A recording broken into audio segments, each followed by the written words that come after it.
കുഞ്ഞുമക്കൾക്കായി Kanhangad government crush പ്രവർത്തനം ആരംഭിച്ചു. കുന്നുമലിൽ ആരംഭിച്ച അംഗൻവാടി കം ക്രഷിന്റെ ഉദ്ഘാടനം നടന്നു.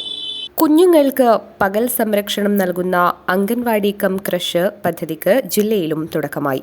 അംഗൻവാടി കുട്ടികൾക്കൊപ്പം 6 മാസം മുതൽ 3 വയസ്സ് വരെയുള്ള കുട്ടികളെ കൂടി ഉൾപ്പെടുത്തുന്നതാണ് ഈ പദ്ധതി. വനിതാ ശിശുവികസന വകുപ്പ്, കാഞ്ഞങ്ങാട് നഗരസഭ എന്നിവയുടെ നേതൃത്വത്തിൽ കുന്നുമലിൽ ആരംഭിച്ച അംഗൻവാടി കം ക്രഷിന്റെ ഉദ്ഘാടനം നടന്നു. നഗരസഭാ ചെയർപേഴ്സൺ KV സുജാത ഉദ്ഘാടനം നിർവഹിച്ചു.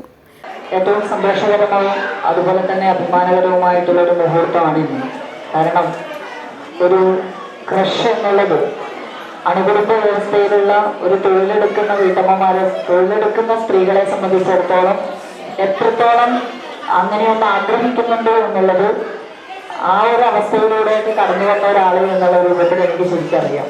കാരണം ഒരു 30 വർഷത്തിനപ്പുറം എൻ്റെ മകന് 6 വയസ്സുണ്ടാകുമ്പോഴാണ് ഞാൻ ആദ്യമായിട്ട് ജോലിക്ക് പോകുന്നത്. അത് രാവിലത്തെ 7:30ക്കുള്ള ട്രെയിൻ പോയിട്ട് വൈകുന്നേരം 6:45 എത്തുന്ന ട്രെയിനിനാണ് വരിക.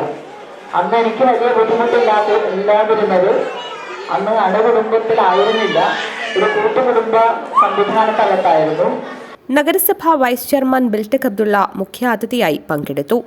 വികസനകാര്യ standing committee chairperson K. Latha, ആരോഗ്യ standing committee chairperson KV Saraswathi, പൊതുമരാമത്ത് standing committee chairman Aneeshan K, വിദ്യാഭ്യാസ standing committee chairperson Prabhavathi K, നഗരസഭാ കൗൺസിലർ M. ശോഭന, നഗരസഭാ secretary Amitha P, Kottachery GLPS പ്രധാനാധ്യാപിക Ambika, PTA president Sethu, mother PTA president Reshmi തുടങ്ങിയവർ സംസാരിച്ചു.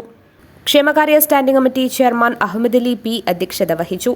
ICDS ശിശുവികസന പദ്ധതി ഓഫീസർ ആസിയ വക്കയിൽ സ്വാഗതവും ICDS സൂപ്പർവൈസർ രേഷ്മ KR നന്ദിയും പറഞ്ഞു. News bureau, Kanhangad.